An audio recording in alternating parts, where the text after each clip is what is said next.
Good morning, good afternoon, good evening, everyone, wherever you are, whenever you are.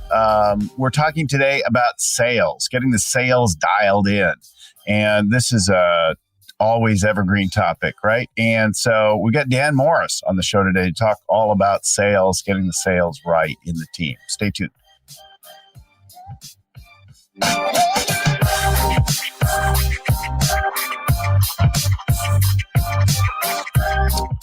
So my name is Bill Gallagher. I'm your scaling coach, host of the show. The show is all about scaling and growing the business, no matter the time, the place, the industry, whatever it is. We've got all kinds of good stuff on the world of scaling, growth, business growth at scalingcoach.com, Stitcher, iTunes, Spotify, YouTube, I don't know, wherever you go to get your stuff, we got you.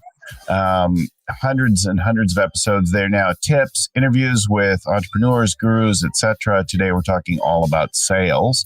So go find all that and more at scalingcoach.com. Welcome to the show, Dan. Where are you today? Hey, Bill. Thanks very much for having me. I'm in upstate New York today. Oh, but that accent is very upstate New York. It is very upstate New York. Yeah, it's very much imported. I've been living in the US now for 12 years and spent a long time in Boston and then moved to New York City and got a bit more fresh air middle of last year.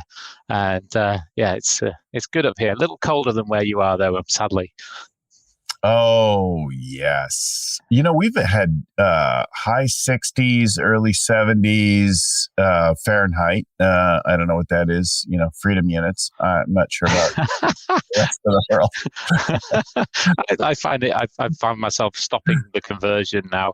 But I think we're celebrating our third day above freezing right now. So that probably means, knowing the Northeast, that it's going to snow next week. So we'll see how we get on. But it's a sunny day here. It's great to be with you. Thanks for having me. We had one day that got over 80 recently, 27 Celsius, right?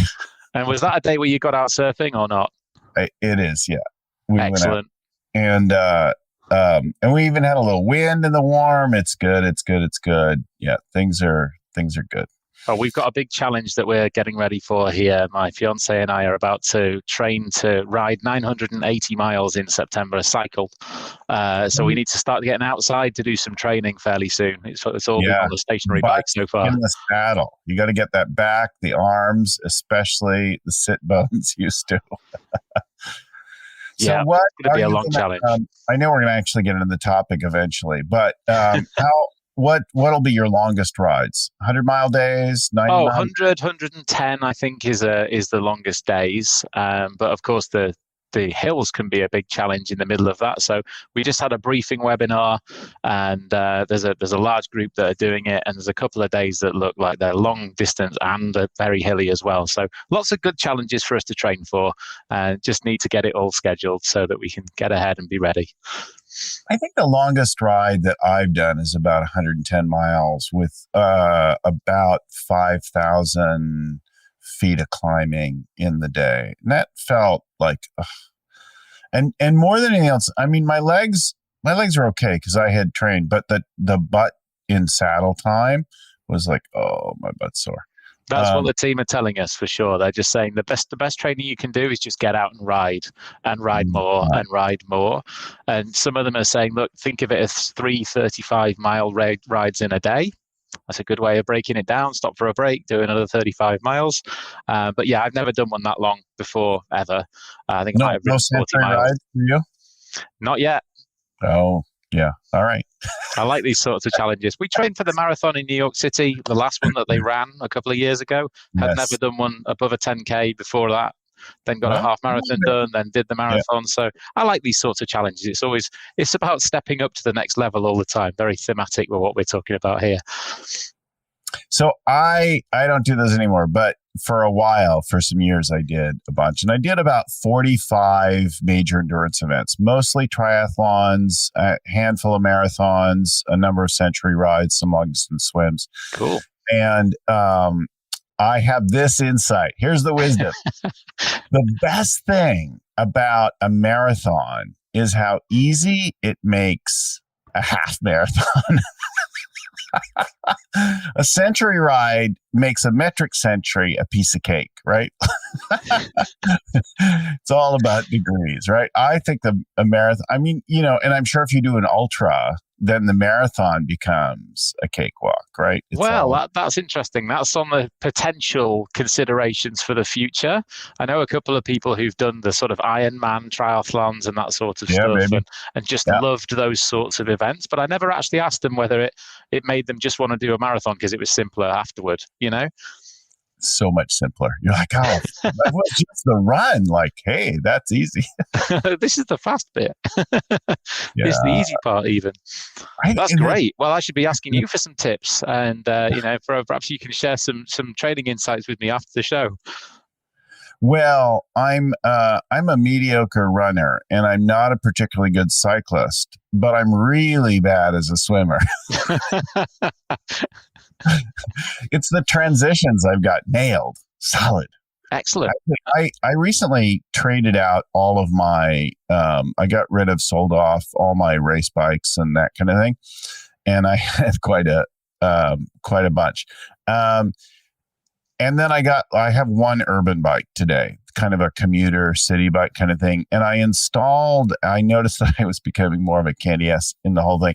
And I installed a seat post thing. I think it's from the company, I think is Redshift. Shout out to these people.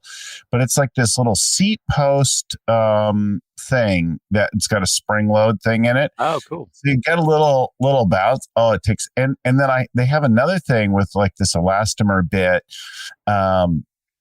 in the whatchamacallit, in the handlebar, the stem attachment thing there, and Just to take the impact off the road, I oh suppose. yeah, just a little bit. Now it does add a little bit of weight, but if I was doing not racing so much, where you tend to be a little more weight obsessed, but and Right. climbing maybe a little less so. But for like cross country stuff, I would consider that I love it. Like That's it's great.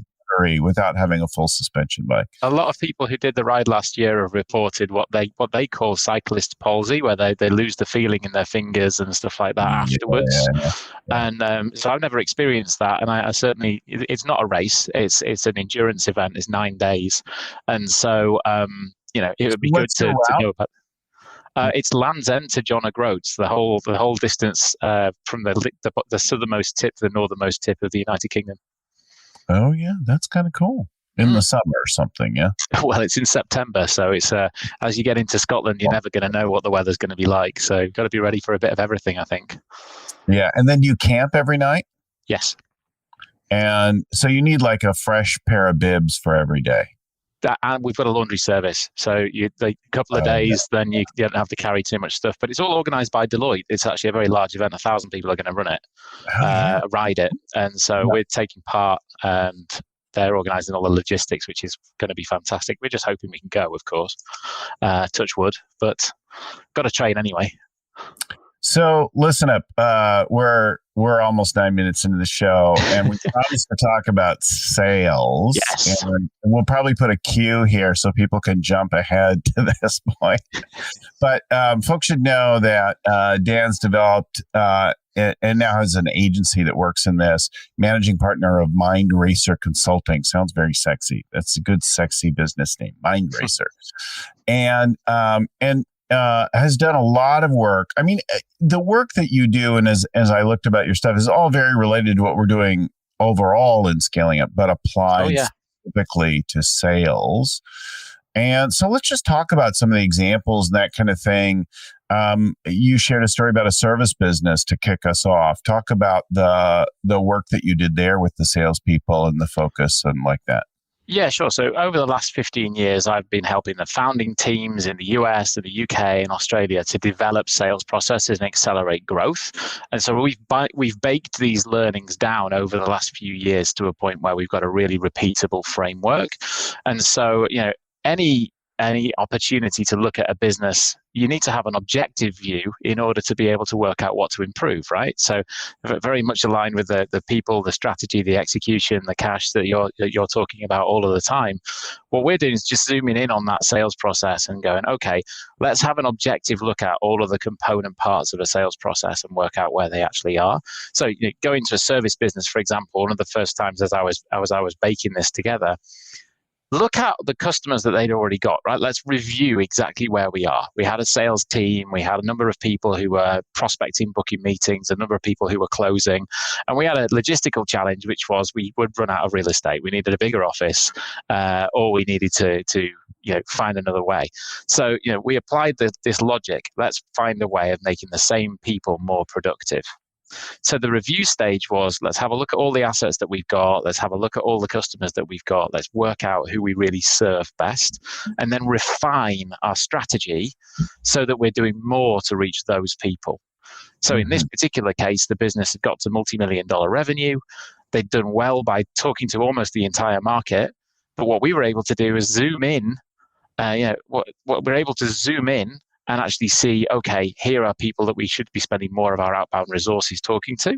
And the ultimate result of that was we improved the conversion rate from meeting to deal by 225%. And the average order value increased 40% with the same team. So if you continue doing that, review and then refine and roll out those changes, it's the agile method. You refine and roll out until you get to the point of mastery. Fluency, we call it. And then at that point, this iterative thing is unique. Not unique, but common to all of ours. And there are different terms for it. Like we've heard a lot of people talking this year about the OODA loop in pivot strategy and things like that. But in all things, this review, refine, and roll out kind of a flow makes a massive difference. It really does. Yeah. So what we've done is we've broken it down into 5 stages. And so there's the review, the refine, the rollout, the replace. But when we actually look at the component parts of a sales organization, it either doesn't exist in a lot of cases. It's being drafted, but it hasn't been released. And a lot of, there's a lot of sort of overthinking going on, and a lot of, not really sharing things with the team and half baking things and not getting them out there. Gets stuff stuck all the time. Yeah. And then beyond that, it's been released, but is it current? Then after that, has it been refined for each ideal customer? So as the business grows, you can afford to talk to more groups of potential customers. And then the final stage is fluency. It's fluent and reviewed quarterly to make sure that everybody retains the knowledge and is working with the fluency of that knowledge. And if you can get those elements of your sales process to be present, first of all, and then move them toward fluency with refine and roll out, your business accelerates. And we're often working with businesses a little smaller than some of the ones that you're working with. It's often founder and early team before they can afford to spend the $300,000, $400,000 for a full-time VP of sales. So they don't necessarily have that initial person who's able to help them build that process. So it's the time and experience to actually plug in and help them get those things built and executed and rolled out that these things work best with. Well, so the mistake that I've made and that I see again and again, and I've made it more than once, is focusing on hiring a sales rock star. And for sure that helps. Somebody who's super persuasive and charismatic and affable and like is generating friendship and beginning a dialogue and just makes you feel great about the purchase and pulls it, like that's fantastic. Except that doesn't scale that well. And then I'm looking for the next rock star. And, I've come across a handful in my whole career across different industries and companies and that kind of thing. And that's not the same thing as building a playbook. We talked before with Jack Daly about that process, and then really refining and honing in on who's that ideal customer and like that. We work with a lot of SaaS companies in our practice because of where we are, because of the potential for growth, the investment, and so on. Yeah. Talk about the SaaS business that you worked with and how that went. What kind of work were they doing like that? Yeah, sure. SAS Business, we started working with them in January 2020. They'd actually been around for 6 or 7 years and had been on the roller coaster. They'd been up there with some big clients, and then they'd won some smaller clients, and they'd had great partners, and then those partners had faded out, and they'd changed and pivoted where they were going. And after a few years in business, they knew they wanted a bit of fresh energy to work out what their next steps were going to be. So the review was really, really straightforward because they had a lot of data. They were able to see that here are the people who are paying for the service right now. Here are the people who are using the platform most often. Here are the partners that are actually working with these particular types of customers. So the review was relatively quick. We were able to get in with these guys and help them stop doing the stuff that wasn't productive.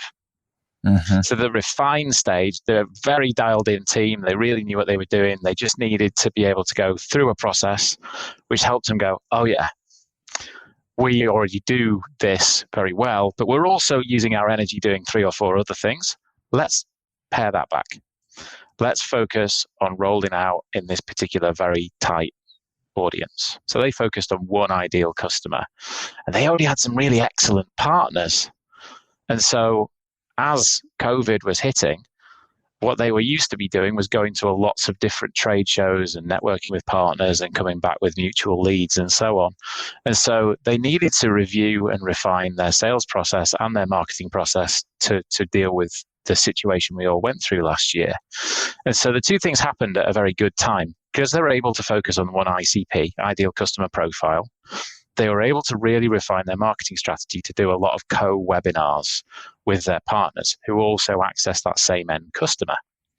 And so that was such a hit that's been the strategy that's delivered most of their revenue throughout of last year. So they found that the partners that they were working with were more than open to doing these educational shared webinars to help the end customer.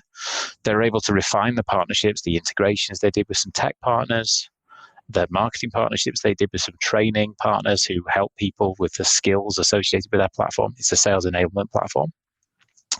And then they kept doing that. And then as they gathered momentum, we then worked on growing the team, added the right people, and they 5x their revenue last year. So, they're in a place where they've got really great momentum and a really good plan going into 21. And it's been a real joy working with those guys to execute. So great about this, right? They're 5x revenue. People are like, oh, I don't know if we could sustain 100% growth here. It's true. It creates a whole other kind of crisis. Yeah. Some businesses do it easier than others, and a SaaS business typically can scale easier than some of the others in terms of the operational, like actually fulfilling the work. It's often a question of turning up more service, and then you need people that like client success support, technical kinds of people to help do that, and that is a challenge in itself. Yes. But this business, right? When we start up, we're like, okay, I think I could do this, or I have this idea for a better mousetrap, or we do this thing, or, and then you go looking for customers who are willing to pay you for it. You find a whole bunch of sort of different people who dabble around, some who are passionate, some who are less so. You got a whole range of things. That's still, even if you're making hundreds of thousands of dollars or even early millions of dollars, you're still in startup mode because you're not yet focused on things. When you say, okay, we're actually going to ignore everybody else. I mean, they could do business with you or not, but we're going to focus on a particular ICP, ideal customer profile. With the acronyms all the time, but that idea, one particular core customer profile, we're going to go after this one. We're going to devote everything. We're going to commit ourselves to this marketing partner, whatever. Now there are issues there, right? So now I'm going to concentrate. I'm betting on a particular direction now. Yes. And that commitment can be a little scary. It can, but here's the benefit of looking at your data and validating here are the people. So, in any new business, when you launch, just like you say, you go out and you'll work with a lot of very different people. You'll work with different industries. You'll see that they've got similar problems and you'll try and solve them. And then you'll prove it by adding as much value as you possibly can. But you realize that taking on a custom project with every new client is just not a scalable thing at all. And, when you're starting to work in a SaaS company, years ago, when I left an agency business and then wanted to work with more technology businesses, I went and trained as a product manager on purpose, so that I would understand more about the research and be able to talk better to a technology team. And that's where all of this persona and ideal customer thing comes from. Because if you Yeah. try and serve too many people, you're just burning all the resources and you're not going to do anything well. Yeah. But it's really, before you make that jump to commit to one particular ideal customer, you've got to look at your data and understand these are people who are having a great experience working with what we've already got. And they're renewing, they're extending, they're giving us good NPS scores. They're having conversations with us about how else they want to use our service or work with us to develop something in their business. They're the people that are giving you strong indications that you can then focus on those people with your marketing engine and then follow that with a sales engine. And they're the things that can communicate the confidence, where teams might just be, well, how could I not work with everybody? And the answer is the cost of acquisition is a lot higher with random acts of marketing than it is with focused acts of marketing to bring in those people to the sales process. So I think there's this iteration and review and focusing that builds on the experimentation, the ideas, is very much related to your own career arc. Talk a little bit about that. You started off wanting to be a musician, right? Yeah, that's right. Many years ago, I was in a band and we really thought we had a shot. But the lead singer got signed to a recording contract and the rest of the band didn't. And so we took that as, okay, we don't know where else to go with this. So I started a finance career right out of university at a big bank and, worked with that framework for a while, but really got choked up by the bureaucracy and the slow moving side of things. And one of my early career mentors said, "Hey, if you work really hard, you might make it to middle management one day." And I thought, well, you know what? It's a great career, but it's middle management. It's not where I want to be able to go in and have a bigger impact quicker. I like to get things done quickly. That's the mind racer. Is like once the mind starts going, it's new ideas, it's things, it's this, it's that. Yes. It's dialing stuff in. Yes. And so working with early stage companies where you can collaborate and make decisions and test was just a great fit for me. And so I got lucky early in my career. A recruiter convinced me to go and work with a digital agency. He said, "I want you to go sell pay-per-click." And I thought he said paperclips. And I'm like, paperclips? And he's like, no, Google advertising, pay-per-click. I'm like, I've never heard of it. Right. And, just as they're changing the rules around what they're going to advertise on today, I just saw an article about that. But way back then, it was one of the fastest growing agencies in the UK. And, I learned so much there in a fast growing agency that then that agency went on to sell for $100 million. Then got into another fast growing company, which was a digital signage business. And we thought it was great. I was running that as a startup project. We had hardware, we had software. We were putting this product into the lobby areas of great businesses like Lehman Brothers and all these sorts of large banks. And 2007 turned into 2008, and then all of a sudden our pipeline disappeared because they were trying to sell to banks again. And so that's how I came to the US. And the same investors I was working with had an agency project that they wanted to grow in Boston. And I had an opportunity to come and help them grow that. And that exploded. That got to 61 on the Inc. list. Then I spun another agency out of that and built that to the point where it just didn't need me anymore. And so I sort of lost interest at that point. And I was like, okay, well, I need to go and do something new. So I went traveling and didn't find myself. Many people go traveling to go and find themselves. And I found myself on a beach in Australia a bit bored, thinking, well, what can I do next?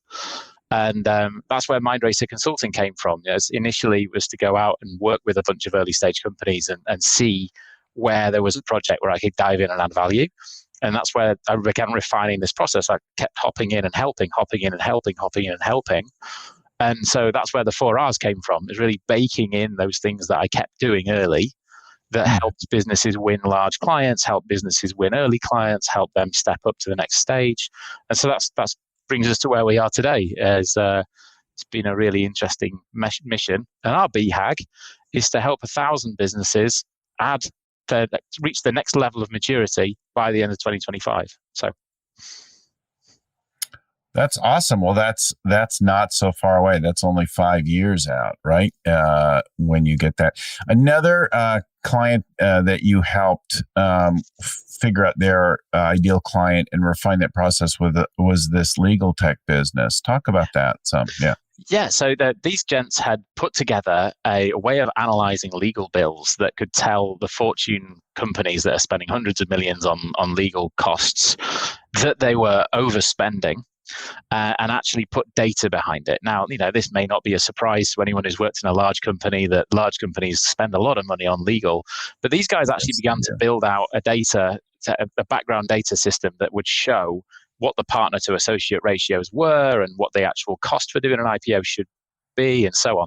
And they both had brilliant experience in the world of law. They'd come from that and they built a platform and they were having lots and lots and lots of meetings. So again, went in, reviewed with them, helped them understand where they were, and then helped refine the documentation and the next steps in the sales process and the exit criteria and those sorts of things. And they then went on from that to roll it out and started winning Fortune 100 clients. And it was a real pleasure to help those guys get what they already knew. They were fantastic openers, but to show them what the steps in the process were that they could go through to regularly close. And now they're growing steadily and doing very nicely as that legal tech business in New York. So it's a good fun to build those blocks with them. So what I love about that is, again, it's not just you're figuring out a core customer to go after, but you're refining each step. And in order to refine each step, first you have to sort of express it, like get clear about it. I think a lot of times there's this sort of vague, like there's this gray, okay, there's the sales process. They do selling over there. Or I do selling. And I haven't stopped to break it down. Well, what actually happens? Okay, people show up in our world at this point, and they're dealing with this maybe one or two kinds of problems. And we know that people come to us either because they've stalled out, right? They were growing and suddenly they stalled. So they want to re-achieve growth. Right. Or they've been growing and they want to make sure they sustain it. So they don't want to blow up in handling the growth they've got. They want to scale more smoothly. So those are the two things that they deal. And usually they come from one of two sources. One is, the most common is somebody else told them. Somebody said, Dan, one of your friends called and said, oh, we're working on this, and you're talking. You're like, maybe you should talk to Bill. I worked with that guy and he helped us, or we used a scaling up coach, or, it could be general or fairly specific, but there's a kind of referral. Mm-hmm. And that's the vast majority, right? So those kinds of people show up. And then the second one is they discover us on their own. So they start kind of following scaling up, and they start listening to the show or that kind of thing. And then eventually they go, maybe this would be easier if we worked with a coach. And then it might be with us, or it might be one of the other 200 coaches in our world that we recommend. But there's that process, right? And it took a while to figure out what's common among these people. What are the steps? What do they need to know in that kind of thing? But when you figure that out, then it becomes so much more efficient, right? Right. Yeah, absolutely. And to relate in Mindracer's world, we get a lot of referrals from businesses that have hired lead generation companies for them. I'm pretty sure I've had 10 pitches for lead gen this morning. Oh, absolutely. But here's the rub. They're spending money on lead generation, and they're getting these leads booked for their team. But they've just got absolutely no repeatable process. So the leads cannot be and giving them a decent ROI. And a lot of the time, strong established lead generation companies will come to us and say, hey, this client could really use some help in developing a repeatable process, because they've been used to closing referrals. They've been used to closing people from their network where the trust already exists, and they've hired a lead gen company, or they've got marketers doing content marketing, and there's an inbound which are easier to close than outbound. 100%. And we do get a lot of people coming there because they want to add even more value to that company.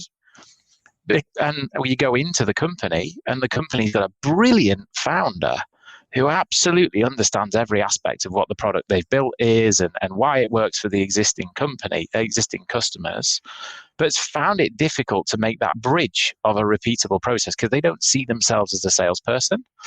And they've brought in somebody who can't create a repeatable sales process, but they've been hired from a mega company, and they've brought in to a startup that doesn't have any of the resources they're used to using. And then they throw leads at them. And what do? Well, they talk to the leads, but they don't have the resources there to help them move the deal down the pipeline. And the expectation management is terrible between the CEO and the salesperson, because salespeople should just sell, right? And they should be left alone because they just sell. Well, it's not. It doesn't work that way in the very early stages. You've got to develop the building blocks to be able to successfully onboard people so that you can scale. And so that's how we see it most of the times. We get brought in where that fire's already burning, So the vast majority of early stage scale-ups that we talk to, the CEO is interested in detaching themselves more and more from the business. Yeah. And if you've been central to sales, you won't detach yourself as easily if you go looking for somebody who does it as effortlessly and naturally. You've got to break it down into a process, map it out. And I think your message is really great. You're not going to do it all at once. You're going to piece it apart and tweak on it iteratively, so that it's not all resting on the next rock star. And probably nobody's ever going to do it quite as well as you did as a founder if you're that person. Well, there's the founder's magic that we've got to consider here. The founder can always look you in the eye and these days virtually shake your hand and say, we'll look after you. Right. Nobody in the world can repeat that. Right. And get that same sort of leverage. And the founders don't often recognize, they don't pay attention to how custom the deals they're doing are, or how much them being involved in that process individually is. And then they'll bring in salespeople and go, well, I did it, off you go. And there's a learning curve on both sides there, but founders who are not naturally inclined towards sales do just want to, hire somebody to take themselves out of it. And we spend a lot of time trying to make that transition easier, and then to give the salesperson who's come in with great confidence that they can add value to this process a much better chance of succeeding.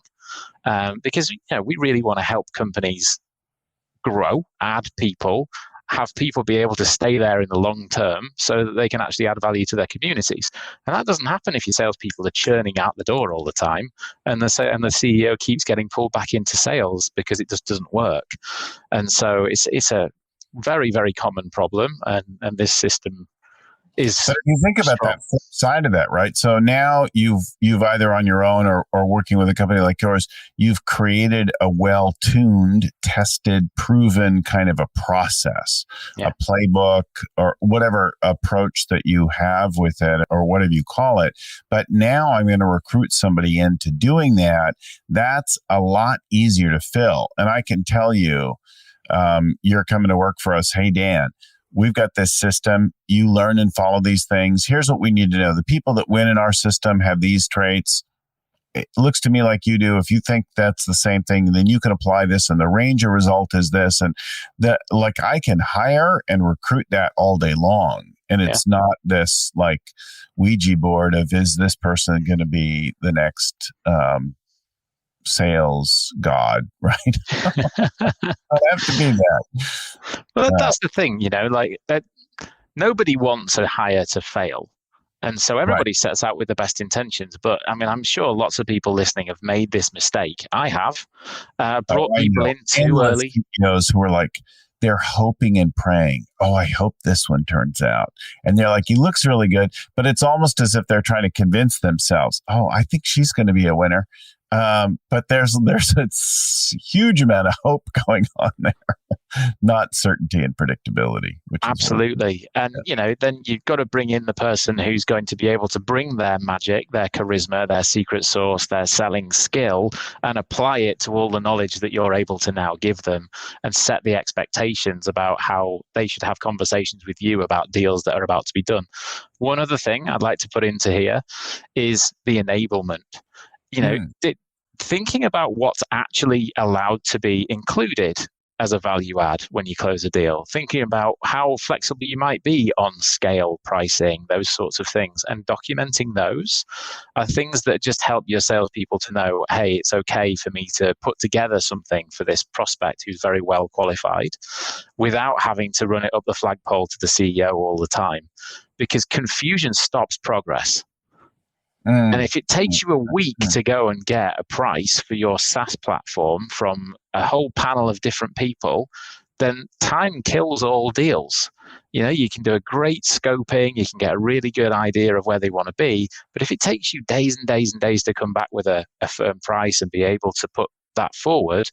Yeah, giving them latitude. Well, I think there's a lot of fear always in hiring and giving salespeople latitude, because usually the pay systems are a little simplistic, and you're like, the salesperson just going to do anything to get the deal, and then we have to live with that cost. So I've usually tried to pay on net receipts, which would be net of discounts and anything uncollectible, and that helps. But the higher order is on net gross margin receipts, where I would factor out the cost of goods or the average cost of goods, so that I'm not paying on a money losing deal, right? Even if they've discounted it below where we're making any money, that there's some pain that they're sharing in that process. Well, that's a really wonderful point as well, because they're all considerations as you go through the maturity of the business. Like early on, you want to make sure the salesperson's getting in and they're able to pull in your resources to make sure that they don't make those sorts of mistakes, and then very quickly learn the confidence of defending the price and understanding why they choose it over the competition and so on. And that's why that these days, it can take 8 months to ramp up somebody even selling something relatively straightforward to full productivity. If you start getting a very complex enterprise product, you're looking at 10 months to 12 months before they're really up to speed. Right. And we're talking about organizations that already have momentum. If you're bringing in early salespeople, you've really got to focus on getting that to operate quicker by enabling them quicker and being involved in that discussion. And so you've got to put in the yards before you can take yourself out of the process. And again, that's something that doesn't happen very often. It mostly happens in the weekly sales meeting, or, hey, can I grab half an hour with you? And as a startup founder, your calendar's normally pretty full, right? So how can you squeeze other people in for a conversation about deals unless they're absolutely sure it's going to move forward? So setting the guidelines early is always going to be an accelerating factor.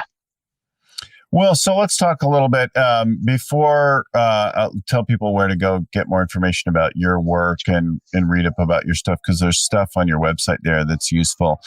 Let me remind our listeners that we bring a new show like this every week to you, actually 3 times a week now. We've got a tip show on Tuesdays, a deeper dive on Wednesdays. We record them live now, so you could watch them live on any of the video platforms, Facebook, YouTube, wherever else we're going. And then we've got these, and then we can do a Getting Real show on Sundays where we get beneath the skin about the leadership journey there for the CEOs. But if our show helped you, please share it, pass it along with someone else. Sharing it, promoting it helps us grow the show. Giving us a review makes a massive difference for us especially on iTunes and the other platforms. Subscribe to get our shows every week, 3 times a week in your feed. You can subscribe at scalingcoach.com, get the full downloads and the special offer links and things like that there. Or you can go wherever you get it, like subscribe on YouTube, subscribe on iTunes.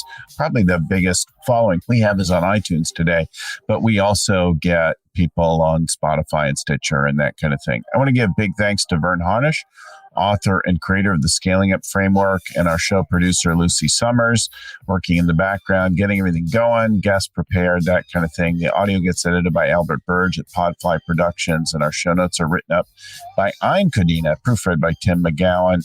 If you'd like to get more information on Dan and his company, it's mindracerconsulting.com. We'll put in the crawl right there now, mindracerconsulting.com. And there's downloadable resources there that you've got to work through some of these things. And I think it's really great. Like, get people started with your work, Dan.